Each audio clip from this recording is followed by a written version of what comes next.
드라마델리입니다. 미녀와 순정남 드라마가 방송되었습니다. 드디어 박도라가 공진단을 만나게 되었네요. 드라마 19회 예고해보면 음료를 들고 가던 박도라와 우연히 촬영장을 들른 공진단이 서로 몸이 심하게 부딪히게 되면서 음료를 옷에 쏟아버리는 장면이 연출이 되는데요. 하얀 양복을 입은 공진단의 옷이 커피물로 얼룩이 져버렸으니 공진단 성격에 가만히 있지는 않겠네요.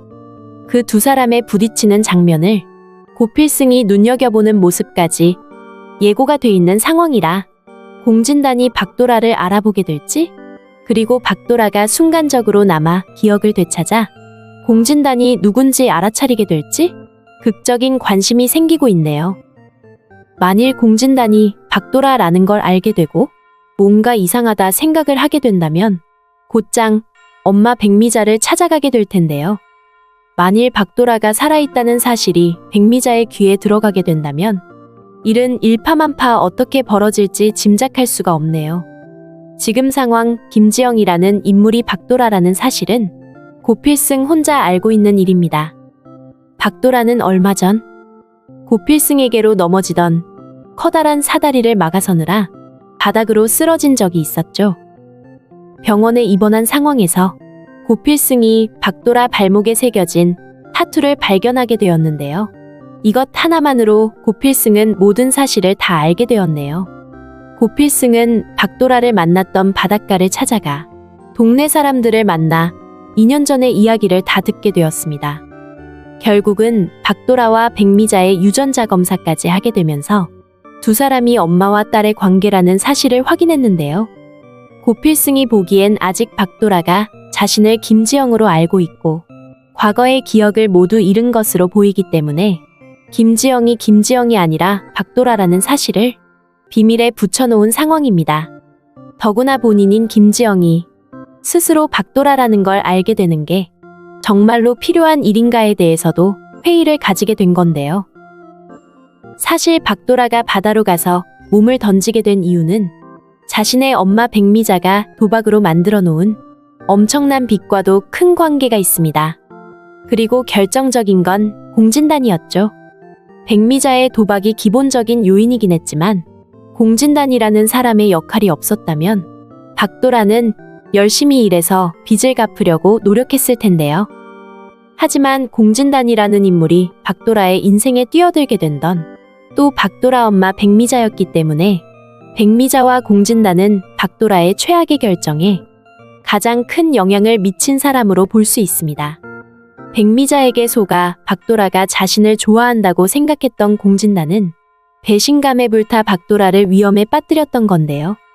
공진단은 사람을 사서 함정을 만들었네요. 박도라가 마치 스폰서 지원을 받는 배우인 양 모든 걸 몰아갔는데요. 잘 짜여진 각본에 의해 박도라에게는 스폰 받는 배우라는 주홍 글씨가 새겨져 버리고 말았습니다.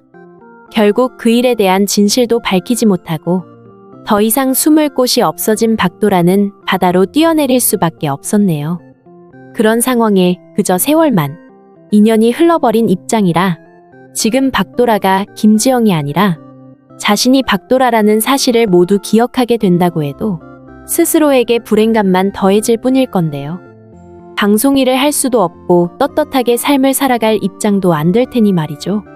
그래서 고필승은 박도라가 자신의 과거를 기억하게 하려고 크게 노력을 하지는 않을 것으로 보이네요. 저절로 언젠가 기억들이 돌아온다면 그것을 막을 방법은 없는데요. 고필승은 우선 죽은 줄 알았던 박도라가 우여곡절 끝에 살아있다는 사실을 알게 되었기 때문에 지금은 그 기쁨에 하루하루 행복할 뿐이네요. 박도라가 떠난 후 후회했던 날들이 많이 길었기 때문에 해주고 싶은 것도 함께 하고 싶은 것도 아주 많은데요. 박도라가 좋아하는 아이스크림도 사주고 꽃도 선물하게 되자 박도라는 갑자기 태도가 바뀐 고필승의 모습을 어떻게 받아들여야 하는지 어리둥절하고 있고요. 그런데 정말 박도라는 자신의 기억을 모두 잃은 게 맞을까요? 박도라는 2년 전 바다에 뛰어들어 바닷가로 밀려왔다가 순정할머니에게 발견이 되었죠. 할머니에 의해서 병원에서 수술도 받고 완치되도록 치료도 받게 되었는데요. 이전의 기억은 백지처럼 하나도 없고 박도라 자신은 순정할머니가 주장하는 대로 자신이 김지영이라 생각하며 살아가고 있는 상황입니다. 수술을 마치고 병원에서 깨어났을 때 지극정성으로 자신을 보살펴주고 사랑을 쏟아주었던 할머니였기 때문에 자신이 친손녀가 아니라고는 꿈에도 생각할 수 없었기 때문인데요. 김지영은 지난 2년 동안 할머니 식당 일을 도우면서 자신이 진짜 친손녀라 생각하고는 그곳에서 시간을 보냈던 것 같네요. 더구나 박도라가 고필승 촬영팀이 바닷가로 왔을 때 자신도 거기 팀에 어울려 방송 일을 해보고 싶다고 하자 할머니는 팔을 걷어붙이고 방송 스텝을 찾아가서 자기 손녀도 같이 일 좀 하게 해달라고 했었는데요. 나중에 박도라까지 촬영팀을 따라 서울로 떠나게 되었을 때도 너무도 기뻐하는 할머니의 모습을 보았다면 정말 친손녀가 아니고서야 그렇게까지 할 수 있을까? 박도라 입장에서 의문이 들 수도 있는데요. 더구나 박도라는 엄마의 사랑 같은 건 받고 자라지 못했던 사람입니다.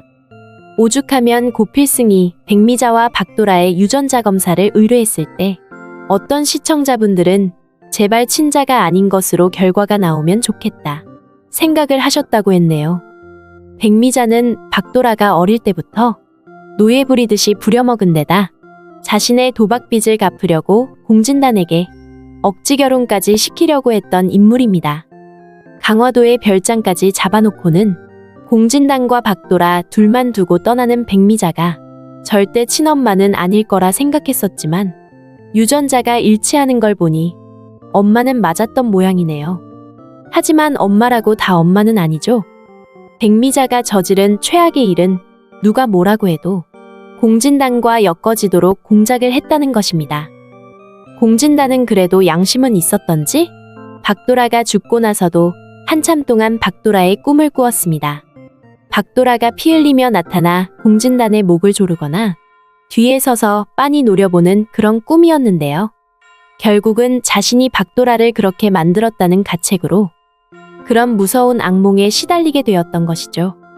공진단이 그런 악몽에 헤매고 있을 때 박도라는 바닷가로 촬영을 온 고필승의 일을 돕고 있었습니다. 죽은 사람이 아니니 귀신이 될 수도 없는 일이었는데요.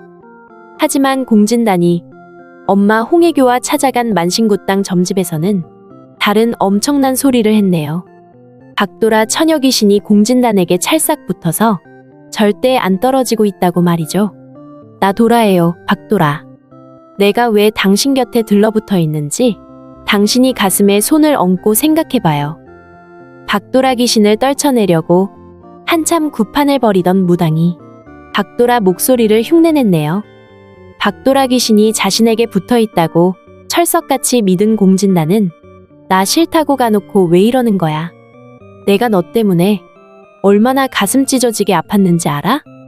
박도라가 죽었다고 생각하면서도 공진단은 자신만 먼저 생각하는 인물이었죠. 난 너가 그렇게 죽을 줄 몰랐어. 어떻게 내 마음을 그렇게 몰라줄 수가 있어? 나는 너를 진심으로 좋아했는데 어떻게 내 마음을 그렇게 짓밟을 수가 있냐고. 끝까지 공진단은 박도라의 무릎을 꿇거나 깊이 사죄하는 모습을 보이지 않았네요. 박도라가 죽었다고 생각하면서도 끝까지 자신을 내세우고 있었는데요. 공진단과 박도라가 처음 만난 건 어떤 호텔 앞이었죠.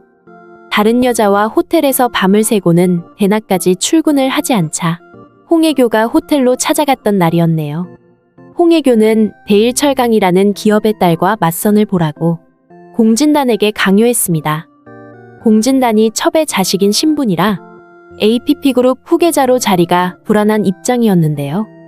그래서 든든한 지방과 사돈을 맺어 뒷배경을 만들자는 말이었던 거죠. 공진단은 그러겠다고 하고선 바로 호텔을 나가다 우연히 박도라를 만나게 됩니다. 서로 핸드폰을 보면서 걸어가다 몸이 부딪히게 되고 박도라는 손에서 핸드백을 놓쳐 떨어뜨리게 되었죠. 공진단은 첫눈에 여배우 박도라를 알아보고 아는 척 인사를 했는데요. 바로 그 순간 위층 주차장에서 커다란 박스가 공진단 머리로 떨어졌습니다. 우연히 박도라가 그걸 막아주면서 공진단은 간신히 사고를 면하게 되었었는데요. 자신을 구해주다 박도라가 큰일 날 뻔했다면서 공진단은 생명의 은인이라며 전화번호를 달라고 했지만 박도라는 그냥 헤어졌습니다. 하지만 그때부터 공진단은 혼자서 박도라에 대한 짝사랑을 커다랗게 키우기 시작했었는데요. 백미자가 중간에 속임수를 쓰긴 했지만 자신의 마음을 받아주지 않는다고 박도라를 결국 자신의 손으로 바다에 밀어넣다시피 스폰서 있는 여배우로 만들어 주홍글씨를 새겨버렸으니 공진단을 용서하기는 어렵게 되겠네요. 박도라는 머지않아 자신이 김지영이 아니라는 사실을 알게 됩니다. 바닷가에 살았던 2년 동안은 어떤 습관적인 자극이 전혀 없었기 때문에 박도라는 자신의 기억을 되살릴 근거가 없었던 건데요. 하지만 고필승과 함께 일을 하게 되면서 예전에 자신의 기억과 비슷하게 전개되는 상황들을 접하게 되고 자주자주 자극을 받게 되는데요.